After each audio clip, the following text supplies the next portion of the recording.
sanut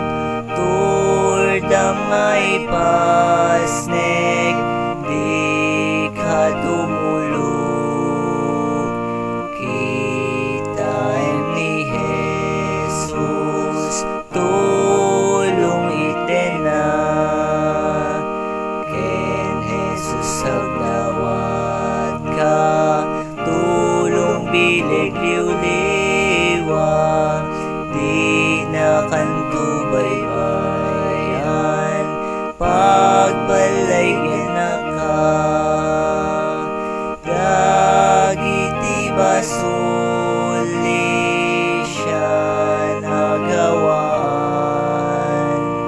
ket itantanom mo di Diyos kangatuan kesa sao di kaulitin matmatam ni Jesus isu ti pagtelkam ken Jesus agdawat ka tulong bilig liwliwa di na kanto baybayan pagbalay